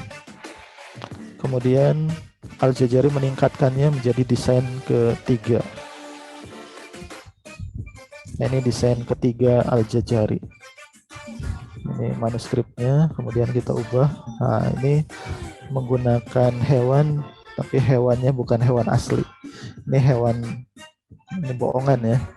Ini miniatur hewan, jadi bukan hewan sebenarnya. Karena sebenarnya alat ini digerakkan oleh air.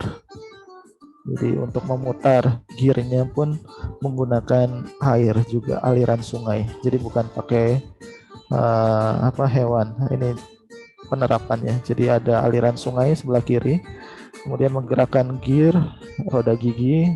Sistem gear ini kemudian menggerakkan ini banyak sekali ember yang mengangkut air ke bagian atas. Ini karya Al-Jazari yang luar biasa. Sudah tidak menggunakan tenaga hewan lagi, tapi memanfaatkan aliran air. Jadi free energy, sudah tidak pakai hewan lagi. Hewan yang ada di atas ini hanya sebagai hiasan saja. Sebenarnya di dalam manuskripnya itu dijelaskan tidak ada hewan, karena sudah menggunakan aliran air sungai.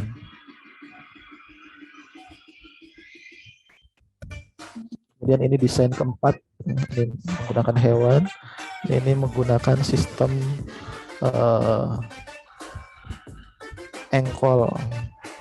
Jadi sudah menggunakan sistem engkol. Ini memperkenalkan sistem engkol pertama kali di dunia ya. Ini desain keempat. Kemudian nanti di desain kelima, Al-Jazari menyempurnakan menjadi sistem crankshaft atau crankslider mechanism. Ini sudah tidak lagi menggunakan hewan, tapi menggunakan aliran sungai, menggerakkan kincir air, kemudian kincir air menggerakkan sistem engkol untuk menggerakkan piston. Ini disebutnya double acting reciprocating pump. Ini mesin pompa double acting yang digerakkan oleh sistem crank slider atau sistem engkol. Sistem engkol Al-Jazari. Jadi Al-Jazari membuat desain ini kita sudah rekonstruksi. Ini desain crank slider mekanismenya ya, tapi ini belum menggerakkan air, hanya menggambarkan ilustrasi sistem geraknya saja seperti ini modelnya. Kemudian hari ini sistem engkol dan piston ini digunakan dalam berbagai mesin kendaraan bermotor. Jadi sistem crankshaft Al-Jazari abadi hingga hari ini digunakan dalam berbagai mesin kendaraan bermotor yang kita gunakan sehari-hari. Dari motor, mobil, pesawat, semua mesin yang menggunakan bahan bakar pasti menggunakan sistem engkol piston ini. Dan rekan-rekan perlu tahu yang memperkenalkan pertama kali sistem ini adalah Al-Jazari rahimahullah ta'ala. Jadi luar biasa karya Al-Jazari ini air mancur berbagai tipe. Kemudian ada sistem otomatisasi rumah atau istana. Ini pengukuran geometri. Ini adalah kunci bersandi. Jadi sistem enkripsi ini sudah dikenal oleh Al-Jazari. Jadi membuat ini sebuah box atau peti yang menggunakan sandi. Ini hasil perhitungannya ada 281 triliun kemungkinan. Jadi sangat sulit untuk dipecahkan karya beliau ini. Karena kombinasinya sampai 281 triliun. Luar biasa, kuncinya susah dibuka. Kemudian ada kunci 4 slot, ini juga karya Al-Jazari. Kemudian ada timer alarm. Nah, itu adalah karya dari Al-Jazari, Bapak Robotika Dunia, yang karyanya luar biasa. Kita pun sudah menerjemahkan karya-karya tersebut dalam bahasa Indonesia.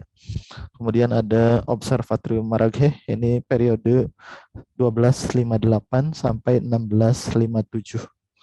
Ini Observatorium Maraghe, ini setelah kehancuran kota Baghdad oleh Hulagukan, maka Nasiruddin Al-Tusi memindahkan 400.000 kitab dari Bait Al-Hikmah ke Observatorium Maraghe ini sebelum dihancurkan oleh Hulagukan. Jadi peradaban Islam walaupun waktu itu diserang oleh tentara Mongol tidak hancur secara keseluruhan. Ilmu masih diselamatkan. Nah, ini Observatorium Maraghe hari ini di kota Iran, di Azerbaijan Timur Iran. Kemudian di sebelah kiri ini adalah gerak planet Copernicus. Kemudian yang sebelah kanan ini adalah gerak planet yang ditulis oleh Nasiruddin Al-Tusi dalam kitab Jiz Ilkani. Nah, jadi kalau rekan-rekan lihat lebih detail, ini hanya merubah huruf Arab menjadi huruf Latin saja. Dal menjadi D, kemudian alif menjadi A, ba menjadi B. Ya, ini terlihat bahwa Nikolaus Kopernikus yang menganut teori heliosentris ini mengadopsi karya ilmuwan Islam. Ini yang ada di Observatorium Maraghe. Kemudian observatorium berikutnya adalah didirikan oleh Ulugh-Beg, seorang sultan dari dinasti Timurid. Ini observatoriumnya di Samarkand hari ini di Uzbek. Kemudian ini alat instrumennya namanya Fakhri Seftan, 36 meter diameternya untuk mengamati pergerakan benda langit yang akhirnya melahirkan ini namanya Jiz-i Sultani, sebuah tabel astronomi. Nah, ini karya dari Ulugh-Beg yang akhirnya tabel astronomi ini digunakan oleh para ilmuwan selanjutnya, termasuk juga ilmuwan di Nusantara, yaitu dalam kitab Sulamun Dairoin karya Syekh Muhammad Mansur bin Abdul Hamid bin Muhammad Damiri Al-Batawi atau Guru Mansur disebutnya. Nah, ini adalah kakek dari Yusuf Mansur ya. Nah, ini mengadopsi karya dari Ulugh-Beg juga. Ini dokter, kalau di bidang kedokteran di abad 18 ada Mansur Ibnu Muhammad, Ibnu Ahmad, Ibnu Yusuf, Ibnu Ilyas.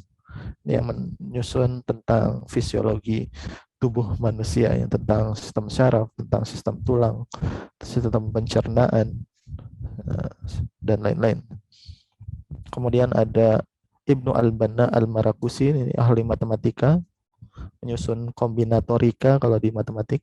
Kemudian ada Jamshid Al-Qasi, ini yang menyusun nilai pi sampai 16 angka di belakang koma, kemudian menyusun aljabar sampai orde n. Jadi kalau Al-Khwarizmi orde 2, Omar Khayyam orde 3, Jamshid Al-Qasi sudah sampai aljabar orde n. Jadi luar biasa sekali. Nah, ini kemudian Observatorium Istanbul, ini adalah observatorium terakhir dalam peradaban Islam, didirikan oleh Sultan Murad ketiga, dipimpin oleh seorang ilmuwan di bidang teknik, yaitu Taqiyuddin Muhammad Ibnu Ma'ruf As-Sami As-Sa'di, penerus dari Al-Jazari. Ini karya dari Taqiyuddin di Observatorium Istanbul. Setelah tahun 1585 ini beliau wafat ya. Di tahun 1577 observatorium ini dihancurkan. Dihancurkan oleh siapa? Oleh yang mendirikannya, yaitu Sultan Murad ketiga, akibat dari intrik politik. Jadi akibat konflik politik, observatorium Istanbul atau observatorium terakhir dalam peradaban Islam ini kemudian dihancurkan. Akhirnya peradaban Islam mengalami kemunduran. Ini abad ke-17 ya, 16. Abad ke-16 akhir ya, awal dari abad 17. 1526 sampai 1585 ini hidup dari ilmuwan besar yaitu Taqiyuddin Ibnu Ma'ruf. Setelah masa beliau ini umat Islam mengalami kejatuhan. Tapi ya tidak betul-betul jatuh juga karena ilmuwan Islam masih banyak dilahirkan kembali. Ini mechanical calendar karya Taqiyuddin Ibnu Ma'ruf. Ini juga mesin pompa karya Taqiyuddin Ibnu Ma'ruf dari Utsmaniyah. Kemudian ada steam engine, mesin panas. Ini juga lebih awal dibandingkan dengan jam Mesfot. Kemudian ada jam mekanik. Kalau sebelumnya jam mekaniknya tenaga air, ini sudah tidak menggunakan tenaga air. Ini jam mekanik asli ya. Ini tersimpan di Paris manuskripnya. Ini bentuk jamnya. Kemudian ada di bidang arsitektur, yaitu Mimar Sinan, ini pun dari dinasti Utsmaniyah, ini yang membuat arsitektur berbagai masjid, istana, jembatan yang ada di Utsmaniyah. Kemudian ada Piri Reis, ini pun dinasti Utsmaniyah, ini yang tentang geografi. Ini peta geografi ya, menyusun peta geografi. Ini nama kitabnya adalah kitab I-Bahriye, disusun oleh Piri Reis, hidupnya 1470, wafat 1553, dinasti Utsmaniyah atau Ottoman. Nah, ini kitabnya, ini bisa lihat sangat detail sekali menyusun peta dunia. Kemudian ada Haji Khalifah atau Khatib Chalebi, ini pun dinasti Utsmaniyah 1609, hidupnya sampai 1657. Ini pun abad 17. Jadi masih sangat produktif sekali umat Islam ini sampai abad ke-17. Ini termasuk ada peta Nusantara kita. Peta Indonesia pun ada. Ini dalam manuskrip Khatib Chalebi. Kemudian abad 1421 sampai 1900. Nah, ini adalah peradaban kita, peradaban Nusantara, Islam di Nusantara. Ini dimulai dari Aceh, ini peta Aceh. Kemudian kalau di Jawa, ini ada para wali ya. Sini Masjid Sunan Ampel, ini hidupnya beliau 1421, mendirikan masjidnya. Kemudian 1479 ini Masjid Agung Demak. Kemudian ada Masjid Cirebon ini 1480. Kemudian batik Nusantara pun ini oleh Sunan Kalijaga 1450-1513. Ini pun oleh ulama Islam. Wayang kulit pun ini kreasi dari Sunan Kalijaga. Ini di Cirebon, ini Sunan Gunung Jati. Kemudian ada huruf pegon disebutnya, huruf Arab untuk bahasa Jawa, bahasa Sunda. Kemudian ada tulisan Arab Jawi, itu untuk bahasa Melayu biasanya. Hurufnya huruf Jawa, tapi bahasanya menggunakan bahasa daerah di Nusantara. Ini pun berkembang sangat pesat di Nusantara ya. Ilmuwan di bidang kedokteran pun ada, yaitu Syekh Nuruddin Adraniri. Beliau ahli fakih dalam agama, tapi ahli juga dalam pengobatan. Kemudian kitab yang lain pun ada Raja Haji Daud, ini di bidang kedokteran, kita sudah terjemahkan kitabnya. Kemudian di bidang astronomi ada Abdurrahman As-Singkili, ada Syekh Muhammad Arsad Al-Banjari, ada Syekh Abbas bin Muhammad Al-Assi, ini di bidang astronomi. Kemudian di Betawi ada Habib Utsman bin Yahya, ini menyusun kitab untuk menentukan arah kiblat di Nusantara ya, di Indonesia. Ada alatnya juga namanya Rubuh Mujayyab. Kemudian menentukan rasdul kiblah. Kemudian di bidang matematika, ini di bidang astronomi ya, tentang astronomi Habib Utsman. Kemudian di bidang matematika ada Syekh Ahmad Khatib Al-Minkabawi, hidupnya 1860 sampai wafat 1916. Ini kitabnya isinya adalah tentang aljabar, aritmatika, geometri, dan kombinatorika. Ini sudah kita terjemahkan. Kitab Alam Al-Husab fi Ilm Al-Hisab. Siapakah Syekh Ahmad Khatib Al-Minkabawi? Syekh Ahmad Khatib Al-Minkabawi adalah guru dari Syekh Hasim Asari, pendiri NU, guru dari Kiai Ahmad Dahlan, pendiri Muhammadiyah, guru dari pendiri NU, Muhammadiyah, Persis, PUI, Perti, dan lain-lain. Jadi, pendiri ormas Islam di Indonesia ini berguru pada Syekh Ahmad Khatib Al-Minkabawi, dan salah satu kitab yang beliau tulis adalah tentang astronomi dan matematika. Ini karya matematika yang sudah kita terjemahkan. Ini muridnya banyak sekali, karya dari Syekh Ahmad Khatib Al-Minkabawi. Kemudian ada Raden Muhammad Mukhtar At-Tarid Al-Buguri, ini pun seorang ulama. Kemudian Syekh Thohir Jalaluddin, ini ahli dari ilmu falak dari Minangkabau, sepupu dari Syekh Ahmad Khatib. Kemudian ada Guru Mansur, ini kakek dari Ustadz Yusuf Mansur ya. Ini kitabnya banyak di bidang astronomi, kita sudah terjemahkan astronomi ilmu falak, Guru Mansur Betawi. Kemudian ada Rajan Muhammad Nuh, ini dari Cianjur. Kemudian ada Syekh Ahmad Dahlan Termas dari Jawa ya. Sangat banyak sekali. Demikian untuk materi kuliah kita yang sangat panjang dan padat ya. Mohon maaf juga apabila melebihi waktunya. Seharusnya kita selesai 17.30, sekarang sudah 17.43. Ya, karena harus disampaikan ini. Di awal pembelajaran ini kita ingin menyampaikan ini, bahwa peradaban Islam ini dari mulai zaman Rasulullah SAW sampai bahkan di ulama Nusantara ini sanadnya terus bersambung ya, terus bersambung. Memang mengalami masa kenaikan, masa penurunan, tetapi para ilmuwan kita, para ulama kita terus gigih ya untuk menuntut ilmu, untuk menyebarkan ilmu ya. Tentu tujuan awalnya tadi misalnya penemuan aljabar, penemuan trigonometri, penemuan robot itu digunakan untuk beribadah kepada Allah Ta'ala.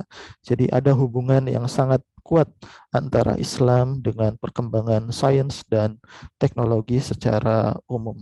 Jadi Islam dan sains itu tidak bisa dipisahkan. Sains hari ini berkembang pesat di Eropa, di Barat, itu adalah berkah dari perjalanan panjang dari ilmuwan Islam terdahulu, yang akhirnya kemudian dikembangkan kembali di Eropa masa Renaissance, walaupun di dunia Islam sendiri mengalami penurunan dan kejatuhan karena berbagai konflik, karena berbagai permasalahan yang ada di internal umat Islam ini sendiri. Nanti akan dikaji lebih lengkap, lebih detail di pertemuan-pertemuan berikutnya. Jadi untuk mekanisme kuliah Sains Fisika Peradaban Islam nanti akan kita sampaikan di grup. Untuk yang mahasiswa Unpad silakan membuat grup sendiri ya, membuat grup di WA, nanti silakan invite Bapak di dalamnya. Nanti untuk aturan perkuliahan, untuk tugas dan seterusnya nanti akan disampaikan via grup WhatsApp. Demikian untuk kuliah hari ini. Segala kebenaran datangnya dari Allah Ta'ala, segala kekhilafan datangnya dari pribadi saya sendiri. Segala kebenaran datangnya dari Allah, mudah-mudahan memberikan keberkahan bagi kita semua. Kita akhiri dengan hamdalah, alhamdulillahirrabbilalamin, istighfar, astagfirullahaladzim, dan doa penutup majelis. Subhanallah bihamdika, ashadu wa la ilaha illa anta, astagfiruka wa atubu ilaih. Assalamualaikum warahmatullahi wabarakatuh.